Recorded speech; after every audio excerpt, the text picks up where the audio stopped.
ಮನುಷ್ಯನ ಯೋಜನೆಗೆ ದೈವದ ನಿರ್ಣಯ ಬೇರೆ ಎನ್ನುವ ಹಾಗೆ ಹೋಗುವ ದಾರಿಯಲ್ಲಿನ ಒಂದು ಹೊಸ ಪರಿಚಯದಿಂದ ನನ್ನ ದಾರಿಯ ದಿಕ್ಕೇ ಬದಲಾಯಿತು. ಇದರಿಂದ ಆ ದೈವದ ದರ್ಶನವಾಯಿತು ನನಗೆ.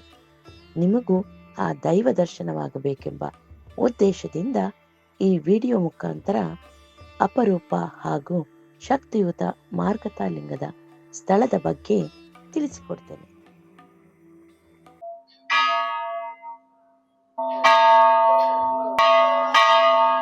ಅರ್ಧನಾರೀಶ್ವರನಾಗಿ ನಿಂತ ಶಿವ ಪ್ರೀತಿಯೇ ಪರಮ ಧರ್ಮವೆಂದು, ಸಮತೋಲನವೇ ಸೃಷ್ಟಿಯ ಬೇರೆಂದು ಸಕಲ ಜಗತ್ತಿಗೆ ಸಾರಿದವನು.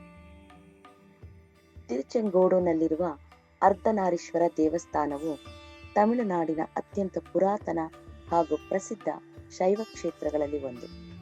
ಈರೋಡ್ ಜಿಲ್ಲೆ ಇಂದ ಸುಮಾರು 18 ಕಿಲೋಮೀಟರ್ ದೂರದಲ್ಲಿ ಇರುವ ಈ ಗುಡಿಯಲ್ಲಿ ಶಿವ ಶಕ್ತಿ ಏಕತ್ವವನ್ನು ಪ್ರತಿನಿಧಿಸುವ ಅರ್ಧನಾರೀಶ್ವರರ ರೂಪವನ್ನು ಆರಾಧಿಸಲಾಗುತ್ತದೆ.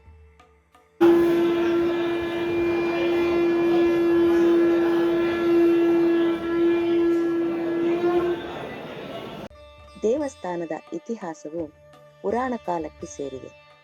ಸಂಗಮ, ಚೋಳ, ಪಾಂಡ್ಯ ಮತ್ತು ವಿಜಯನಗರ ಕಾಲಘಟ್ಟಗಳಲ್ಲಿ ದೇವಸ್ಥಾನಕ್ಕೆ ವಿಶೇಷ ಪೋಷಣೆ ದೊರೆತು ಸುಮಾರು 2000 ವರ್ಷಗಳ ಇತಿಹಾಸವಿದೆ. ತಿರುಚೆಂಗೋಡು ಬೆಟ್ಟವು ಚೆಂಗೋಡು ಮಲೆ ಎಂದು ಪ್ರಸಿದ್ಧವಾಗಿ ಶಕ್ತಿಪೀಠದ ಮಹತ್ವವನ್ನು ಸಹ ಹೊಂದಿದೆ. ಬೆಟ್ಟದ ಮೇಲಿರುವುದರಿಂದ ದೇವಸ್ಥಾನವು ಪ್ರಕೃತಿಯ ಶಕ್ತಿಯನ್ನು ಒಳಗೊಂಡ ಪವಿತ್ರ ಕ್ಷೇತ್ರವೆನಿಸಿದೆ.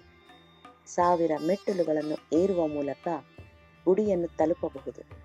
ಇದರ ಮಾರ್ಗದಲ್ಲಿ ಆ ಊರಿನ ಸೊಬಗು ಮನಸ್ಸಿಗೆ ಆನಂದವು, ಈ ದೇಹಕ್ಕೆ ವ್ಯಾಯಾಮವೂ ಆಗುವುದು. ಶಿವ ಮತ್ತು ಶಕ್ತಿಯ ಸಮತೋಲನವನ್ನು ಬೋಧಿಸುವ ಅಪೂರ್ವ ದೇವಾಲಯ. ಪ್ರತ್ಯೇಕವಾಗಿ ಇಲ್ಲಿನ ಕಲ್ಲಿನ ಮಾರ್ಗತಾಲಿಂಗವು ಸ್ವಯಂಭೂ ಶಕ್ತಿ ಸಂಚಿತ ಹಾಗೂ ತಪಸ್ಸಿನ ಫಲ ಸ್ವರೂಪವಾಗಿದ್ದು, ಮಾರ್ಗಶಿರ ಮಾಸದಲ್ಲಿ ದರ್ಶನ ಮಾಡುವುದರಿಂದ ಅಪರೂಪದ ಆಧ್ಯಾತ್ಮಿಕ ಅನುಭವ ದೊರಕುತ್ತದೆ. ಇದು ತಿರುಚೆಂಗೋಡು ಅರ್ಧನಾರೀಶ್ವರ ಕ್ಷೇತ್ರದ ಅತ್ಯಂತ ಗುಪ್ತ ಮತ್ತು ಪವಿತ್ರ ರಹಸ್ಯಗಳಲ್ಲಿ ಒಂದಾಗಿದೆ.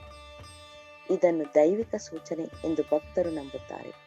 ವರ್ಷಕ್ಕೆ ಒಂದೇ ಕಾಲ ಈ ಕಲ್ಲಿನ ಮಾರ್ಗತಾಲಿಂಗದ ದರ್ಶನ. ಡಿಸೆಂಬರ್ ಅಂಡ್ ಜನವರಿಯಲ್ಲಿ ಬರುವ ಮಾರ್ಗಶಿರ ಮಾಸದಲ್ಲಿ ವಿಶೇಷವಾಗಿ ಲಭ್ಯವಿರುತ್ತದೆ. ಮುಂಜಾನೆ 3 ರಿಂದ 7 ಮಾತ್ರ ದರ್ಶನ.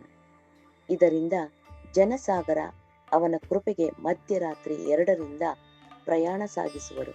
3 ರಿಂದ 3:30 ಸಮಯದಲ್ಲಿ ವಿಶೇಷ ಅಭಿಷೇಕವನ್ನು ದರ್ಶಿಸುವ ಭಾಗ್ಯವು ದೊರೆಯುತ್ತದೆ. ಅದಕ್ಕಾಗಿಯೇ ಈ ದರ್ಶನಕ್ಕೆ ಅಪಾರ ಭಕ್ತರು ವ್ರತ ನಿಯಮಗಳೊಂದಿಗೆ ಆಗಮಿಸುತ್ತಾರೆ. ಮಾರ್ಗತಾಲಿಂಗದ ದರ್ಶನದಿಂದ ಪಾಪಕ್ಷಯ, ಮನಃಶಾಂತಿ ಮತ್ತು ಮೋಕ್ಷ ಮಾರ್ಗದ ಪ್ರೇರಣೆ ದೊರಕುತ್ತದೆ. ನಿಮ್ಮೆಲ್ಲರಿಗೂ ಮಾರ್ಗತಾಲಿಂಗ ದರ್ಶನ ಭಾಗ್ಯ ಸಿಗಲಿ. ಇನ್ನೇನಾದರೂ ಪ್ರಶ್ನೆ ಇದ್ದಲ್ಲಿ ಕಮೆಂಟ್ ಮಾಡಿ. ಹಾಗೆ ದರ್ಶನವಾದವರು ಇದ್ದರೆ ನಿಮ್ಮ ಅನುಭವವನ್ನು ಕಮೆಂಟ್ ಮಾಡುವ ಮೂಲಕ ನಮ್ಮೊಂದಿಗೆ ಹಂಚಿಕೊಳ್ಳಿ. ನಮ್ಮ ಚಾನೆಲ್ ಅನ್ನು ಸಬ್ಸ್ಕ್ರೈಬ್ ಮಾಡಿ. ಹರ ಹರ ಮಹಾದೇವ್.